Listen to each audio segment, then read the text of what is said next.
Sarah Russell. Thank you. So I want to talk about some of the new build housing in my constituency, and I know that my colleague from Mid Cheshire has had some difficulties with the same set of developers as I have. So in respect of the housing regarding Spenview and Asbury Park, which were dealt with by Stuart Milne Homes, I will hand over to my very able colleague who is going to talk about the difficulties that they have had because we have the same problems. There's then the honourable mention that I won't be giving to Lochbrook Meadow in Congleton and Vistry and the job that they have done there, where they are now currently trying to persuade my residents to take on a management company and take over management of the estate, despite the fact that they haven't built the sewers to an adoptable standards or the roads to an adoptable standard. I can see nods around the room. It's very clear to me that I'm not the only one who's suffering with these difficulties. But the absolutely leading problem developer in my constituency at the moment is Zenith Developments Limited, who produce Scholars Place in Sandbach. Scholars Place in Sandbach is beautiful. It looks absolutely beautiful. It's detached homes, and there's also some social housing, mixed development, really looks great. But unfortunately, it wasn't finished with any sort of sewage pumping station. So, yeah, it is as bad as you would imagine that means it is. At the moment, sewage from these homes simply goes into a well. The well has a sort of semi-piece of plasterboard or something covering it, and it is currently completely inadequately fenced. So it is totally accessible and a massive drowning hazard of excrement, quite literally. It is incredibly dangerous, and it is on the walking route. It's about 200 metres at most from a local primary school. It is absolutely horrific.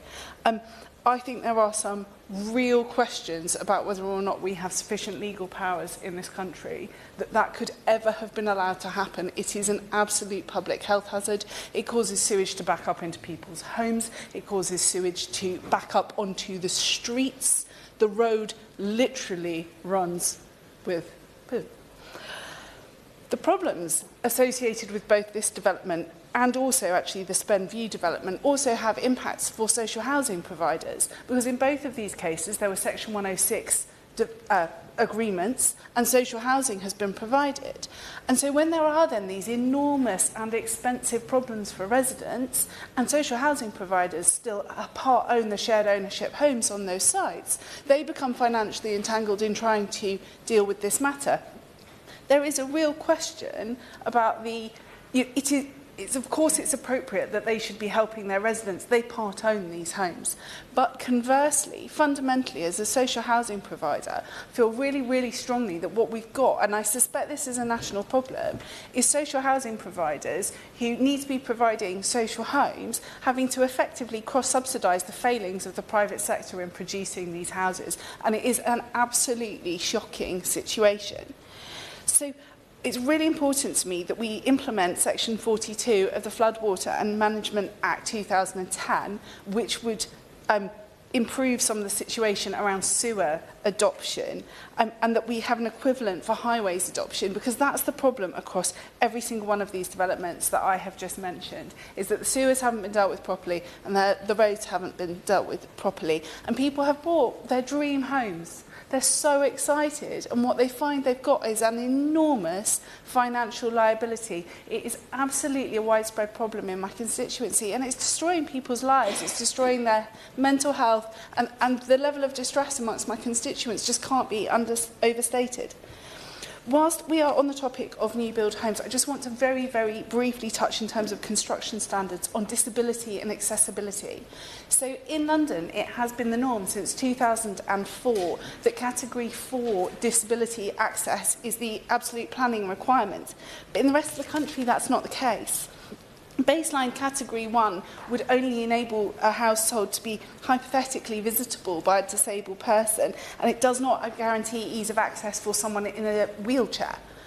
it seems to me a very, very basic minimum that homes that we are building now should be visitable by people who use wheelchairs. We have an ageing population and we have lots and lots of people who are waiting for accessible housing. So I would really like to see us as a government, as we are doing a large amount of housing development, which I very much welcome in terms of affordability, but that we are absolutely looking to ensure that that is, as a minimum, accessible and adaptable housing, and actually that a much more significant proportion of it is fully wheelchair adaptable and more of it is wheelchair fully accessible.